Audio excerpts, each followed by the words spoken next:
Capítulo 24. A engenharia da serendipidade. Costumava dizer-se que a fortuna prefere a mente preparada. Agora, a fortuna prefere a mente em rede. John Perry Barlow.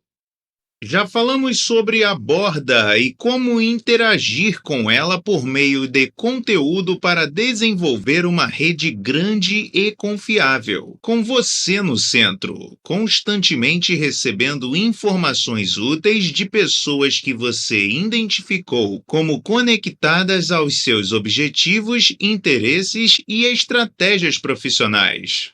Este capítulo lida com um desafio mais difícil: conhecer e se conectar com pessoas que você não sabe que precisa conhecer. Talvez você tenha ouvido a citação de Isaac Asimov. A frase mais emocionante de ouvir na ciência, aquela que anuncia novas descobertas, não é Eureka, mas sim, isso é engraçado. O ponto de Asimov é que as melhores ideias são geradas a partir de conexões surpreendentes e inesperadas que se tornam algo mais. Acasos felizes. Momentos que mudam a vida que não podemos planejar e nunca esperamos. Informações que não poderíamos encontrar no Google porque nem sabíamos o que perguntar. A serendipidade é a palavra da moda hoje para esses momentos aparentemente mágicos e está se tornando um dos principais impulsionadores do sucesso empresarial no século XXI. Durante parte dos últimos 150 anos da história econômica, as pessoas mais inteligentes se voltavam para onde estava o dinheiro. Hoje, o dinheiro está em busca das pessoas mais inteligentes. Para se manter relevante em meio à constante interrupção tecnológica, toda empreitada de qualquer tamanho está em busca de criatividade. Porque onde quer que você encontre criatividade, e, por extensão, onde quer que você encontre talento, a inovação e os lucros logo surgem. Hoje, o desafio das empresas não é aumentar a eficiência, mas aumentar a aprendizagem, nossa capacidade de dominar e redominar novas regras de negócios à medida que explodem ao nosso redor. Os funcionários de hoje precisam se tornar especialistas em identificar, desenvolver e integrar o novo e o melhor. Como ter sorte? Ao olhar para empreendedores bem-sucedidos e bem relacionados de longe e ouvir falar em linhas gerais sobre seus encontros sociais improváveis, mas afortunados, que se tornam momentos que transformam a carreira, esbarrar no CEO X ou fazer amizade com um gênio de software Y levando a incrível aventura Z, a reação típica é: como algumas pessoas têm tanta sorte? É quando você se aproxima que pode ver um elemento subjacente que cria ativamente e repetidamente essas situações sociais afortunadas. Uma coisa que todas essas pessoas têm em comum é a capacidade de desenvolver a serendipidade. A história de sucesso de A.D. Roizen, de editora de newsletters mal paga a uma das melhores capitalistas de risco do Vale do Silício, resume esse tipo de sorte cuidadosamente orquestrada. A aparente serendipidade dessa transformação pode ser mapeada de volta para marcos específicos e interligados. Hoje, Roizen é uma capitalista de risco incrivelmente desejável e bem-sucedida em grande parte por ser tecnicamente experiente e incrivelmente bem conectada. Uma das poucas pessoas que pode pegar o telefone e pedir um favor a Bill Gates, porque ela se concentrou no networking, ou como ela diz, construindo uma estrutura social no início de sua carreira, tornando-se ativa em associações comerciais e projetos filantrópicos, porque ela percebeu desde cedo que o contexto cria a intenção, como ela diz, e que as melhores relações seriam forjadas trabalhando em projetos de paixão mútua com outras pessoas. Ela se tornou uma networker tão proativa porque, aos 23 anos, ela se tornou CEO de uma nova empresa de software. Ela sabia que precisaria de excelentes relacionamentos para superar o fato de que a empresa era um peixe pequeno em um grande lago porque a oportunidade foi entregue por seu irmão, que havia escrito um programa de software para Mac na Virgínia e não tinha conhecimento de negócios para vendê-lo e fazer a empresa crescer. Como recém-formada com um MBA, a oportunidade era perfeita para Huizen, que não queria nenhum dos 3 caminhos de carreira típicos de MBA na época: capitalista de risco, banqueira de investimentos ou consultora de gerenciamento, porque, pelo amor de Deus, ela se formou em inglês antes de mudar para tecnologia e negócios. Ela só fez MBA porque seu emprego após a faculdade foi na Tandem Computers, onde editava a newsletter da empresa. A posição a introduziu à tecnologia, mas exigia longas horas de trabalho e não pagava bem. Ela percebeu que eram os engenheiros e os estudantes de gestão que estavam dirigindo Ferraris, e assim decidiu fazer o MBA, mas se candidatou apenas para Stanford, porque a área de Palo Alto era onde estava sua vida e sua rede, bem como a comunidade empresarial crescente do Vale do Silício. Isso a colocou na localização perfeita para assumir o cargo de CEO quando ele surgiu. Huizen acabou crescendo o negócio e o vendeu por uma quantia substancial. Nada mal para uma estudante que se considerava mediana. O que aconteceu aqui? Huizen moldou sua própria serendipidade ao estar aberta a oportunidades entregues por acaso, criar uma rede tão ampla que era uma incubadora do inesperado, se estabelecer firmemente no centro geográfico da comunidade tecnológica, se tornar uma líder altamente visível em associações e organizações filantrópicas, dando origem a tipos de situações onde os relacionamentos mais frutíferos e generosos são forjados, onde as informações fluem livremente e as pessoas confiam o suficiente umas nas outras para se ajudarem mutuamente. A ideia de que você pode e deve hackear a serendipidade é um tema central do livro The Power of Pooh, de John Eagle, John Seely Brown e Lang Davidson. O trabalho deles influenciou profundamente como eu agendo minha vida e deu origem a muitas das ideias deste capítulo. A história de Huizen parece lida diretamente do manual desses autores. O livro descreve o novo mundo, no qual a fusão da globalização e da tecnologia digital desencadeou um fluxo ilimitado, constante e acessível de ideias, capital, talento e oportunidade. Acessar esse fluxo, eles argumentam, é a chave tanto para a produtividade organizacional quanto para a prosperidade individual. Aqui está o problema. Mais do que nunca, a mudança é a constante. A globalização significa mais competição. A tecnologia significa que o torna melhor do que essa competição hoje estará obsoleto amanhã. Em um ambiente assim, tudo o que você sabe em um determinado momento está se depreciando a uma taxa crescente. Não é o que você sabe, mas a rapidez com que você consegue aprender coisas novas e certas. Domine a arte da serendipidade e você abrirá canais cruciais para fluxos ricos de conhecimento e oportunidades.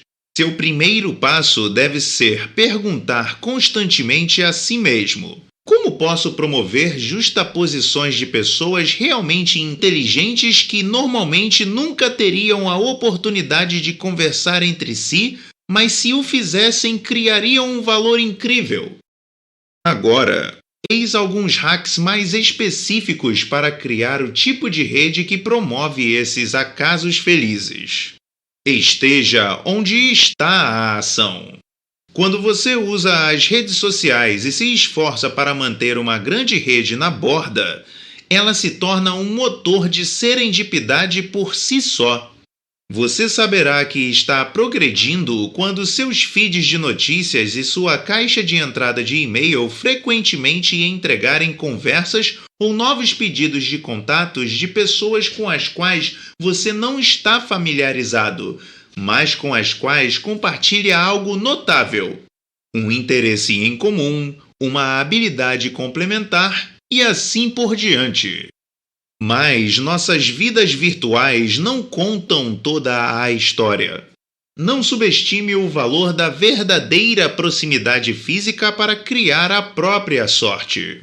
Se você precisa de provas de que a geografia ainda importa, basta olhar para o Vale do Silício, onde as pessoas pagam quantias obscenas para comprar ou alugar imóveis, possibilitando que vivam e trabalhem em estreita proximidade com seus colegas de tecnologia. Os pesquisadores chamam esses polos de talento de picos, e eles continuam a ocorrer.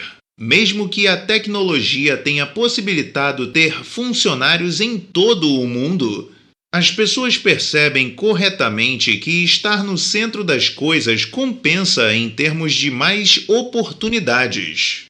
Por que todo roteirista em Los Angeles carrega uma cópia de seu trabalho mais recente? No caso de Steven Spielberg, estar na fila atrás dele na Coffee Bean, é claro. Deixe a diversidade encontrar você. Há outro benefício nos encontros ocasionais. Eles injetam diversidade no sistema. A melhor parte de ser empreendedor e autor é que posso viajar. Muito. E a melhor coisa sobre essas viagens é que elas me colocam em contato com uma corrente interminável de novas pessoas de todas as áreas profissionais e de todas as partes do mundo. Essa não é a situação da maioria das pessoas. Onde eu moro, em Los Angeles, por exemplo, as pessoas geralmente vão de carro de um lugar familiar para outro, exceto pelos roteiristas, que estão sempre na cafeteria. O resultado é que, a menos que você faça um esforço real, você acaba entrando em uma rotina social e vê as mesmas pessoas repetidamente. Nova York é completamente diferente.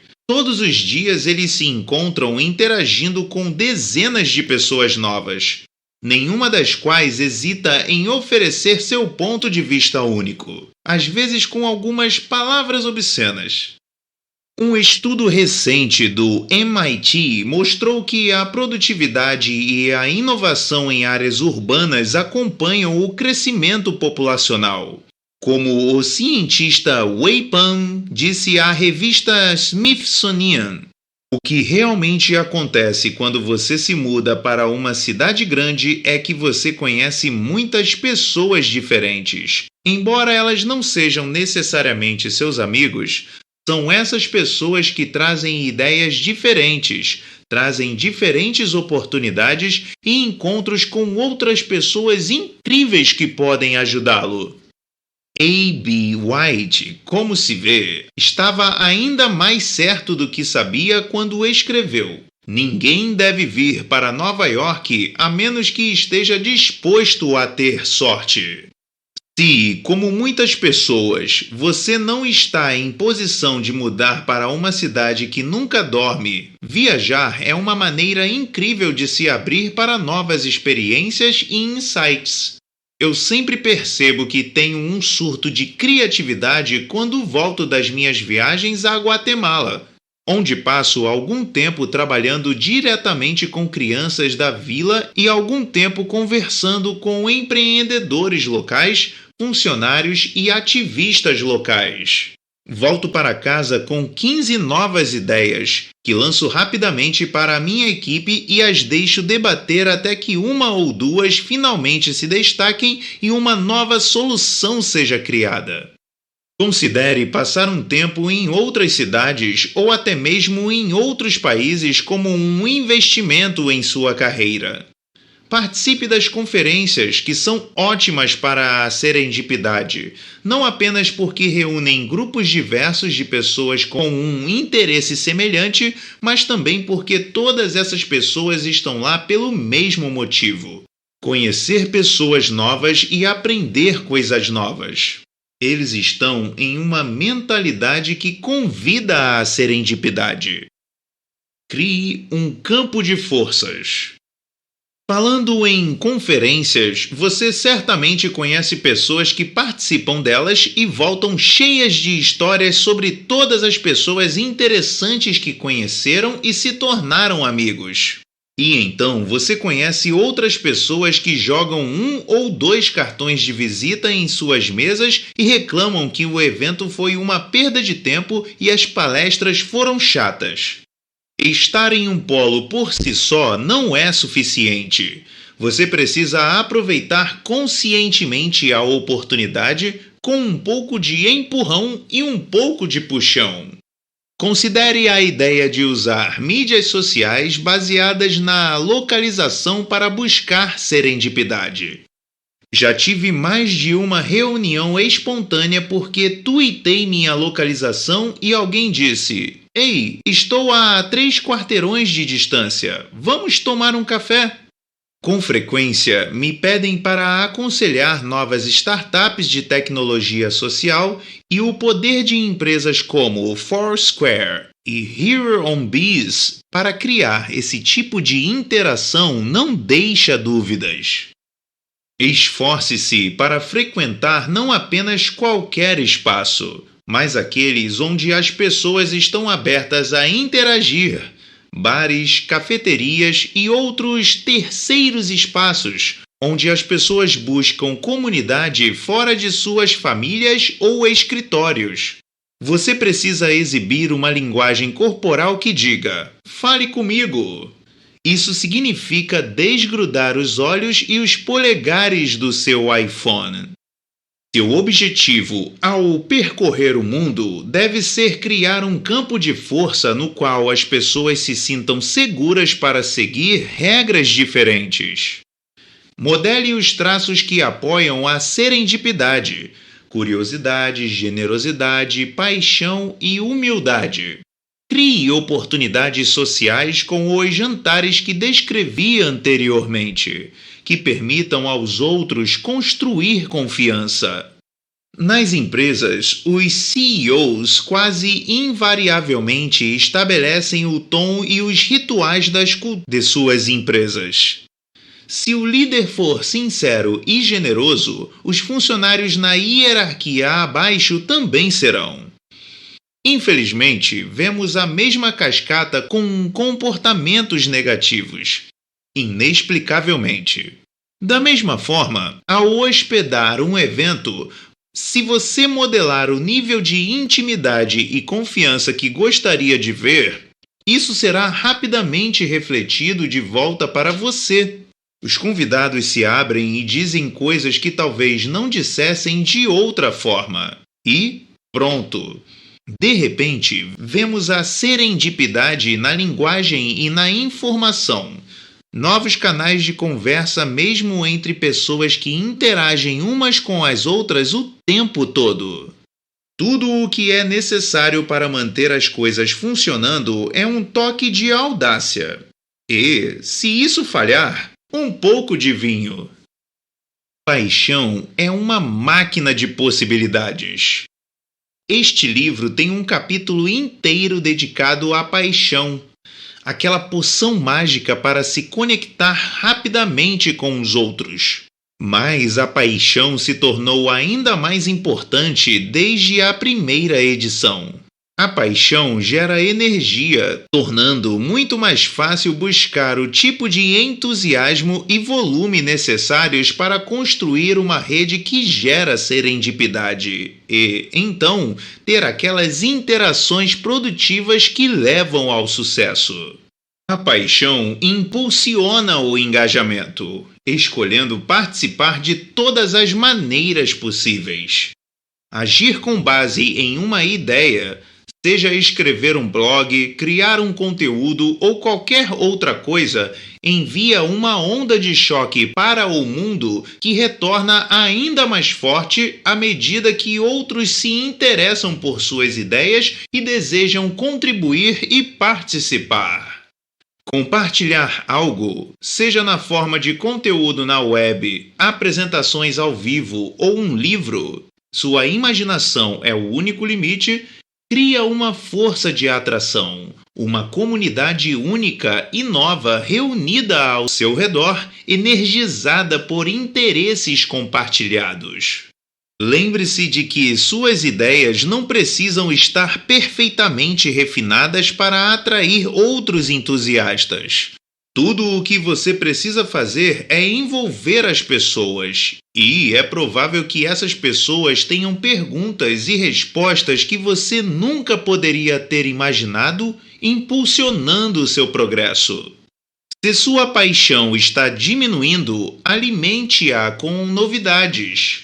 Conheço uma consultora de gestão que se inscreveu em um curso de hóquei no gelo de 8 semanas apenas para experimentar algo completamente novo.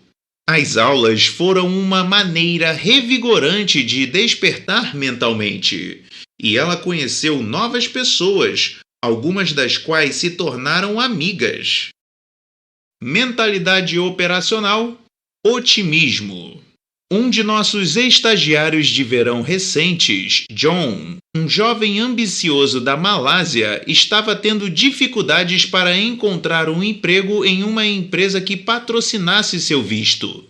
Quando a empresa que ele considerava sua última chance não deu certo, ele ficou arrasado, certo de que teria que voltar para casa no final do verão.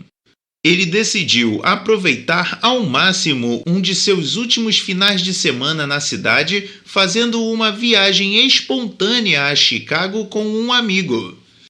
Enquanto caminhava pelas ruas da cidade, ele se deparou com um antigo conhecido da escola que trabalhava em uma empresa de consultoria de gestão em Chicago. O rapaz conseguiu uma entrevista para ele e, 2 semanas depois, John tinha o emprego dos sonhos em um apartamento com vista para o Lago Michigan. John criou sua própria sorte ao embarcar naquele avião. Ele se afastou do caminho cuidadosamente planejado que estava levando a um beco sem saída. Qualquer pessoa que queira alcançar algo extraordinário precisa de um plano. A maioria de vocês que está lendo este livro é composta por planejadores. E está tudo bem, porque eu também sou um planejador. Mas, nas palavras de Joichi Ito, diretor do laboratório de mídia do MIT, se você planejar toda a sua vida, por definição, você não pode ter sorte. Então, você precisa deixar um espaço aberto. Criar espaço para a serendipidade exige um esforço consciente. Considere que o Google, uma empresa que se tornou sinônimo de inovação, fez para maximizar a possibilidade de encontros casuais entre funcionários. Os prédios têm uma forma de retângulos dobrados, um design destinado a aumentar as colisões casuais entre os funcionários, conforme informou o chefe de imóveis da empresa ao New York Times. Cafés no terraço incentivam os funcionários a relaxar longe de suas mesas, e a distância entre as mesas dos funcionários é no máximo a 2,5 minutos de caminhada das outras. Você pode não ser capaz de redesenhar o layout do seu escritório, mas pode projetar sua vida de forma semelhante para maximizar a serendipidade, com um pouco de consciência. Você terá que reservar tempo em sua agenda para coisas que, no momento, podem parecer muito distantes de seus objetivos imediatos a ponto de parecerem bobas. Um passeio no parque, um café com um antigo colega, ou escolher um caminho diferente do habitual. Diga sim a novas experiências quando normalmente diria não. A chave está em adotar a atitude na qual esse esforço não seja uma distração ou uma diversão, mas sim, na verdade, algo fundamental para o seu sucesso. No livro Heart Smarts, Guts and Luck, meu velho amigo Tony Tijan e seus coautores estudaram pessoas que eles chamaram de dominantes da sorte e descobriram que 86% delas atribuíam seu sucesso a estar aberto a coisas e pessoas novas. Agora, espero que você esteja convencido da necessidade de um plano de ação de relacionamentos. No entanto, se todas as pessoas que você está conhecendo estão apenas nele, você está perdendo a mensagem mais ampla. Sair para o mundo e estabelecer conexões é tão crucial quanto concentrar-se nos outros, assim como alcançar seus próprios objetivos. Já ouvi falar de um CEO de uma startup que considera a fabricação de serendipidade, através de networking e sendo generoso com as pessoas que conhece, como 30% de sua descrição de trabalho. O futuro é dinâmico e não está totalmente sob seu controle. Celebre este fato em vez de lutar contra ele, e a vida se torna muito mais interessante. Mantenha os olhos abertos, seja humilde e generoso, e reserve tempo e atenção para o espontâneo, o peculiar e o inesperado. Faça isso valer a pena, aprendendo e agindo. Você se conectou à borda. As ideias estão fluindo. O conteúdo impregnado com sua humanidade e aquele toque especial de serendipidade está se espalhando. Então, e agora? Sem ação, tudo é apenas conversa fiada, certo? Então, coloque as mãos na massa. Pegue todos os seus novos contatos, todos os dados e haja. Estabeleça comunidades de paixão e crie oportunidades para colaboração. Reúna todas aquelas pessoas inteligentes em um processo de aprendizado e ação simultâneos. Crie ou participe de projetos que envolvam segmentos importantes de sua rede e coloque as pessoas certas no contexto certo para ter as conversas certas no sentido de realmente fazer algo relevante para seus objetivos e também para os deles. Tenho uma amiga, Gina Hildan, uma coach de liderança afiada e vivaz.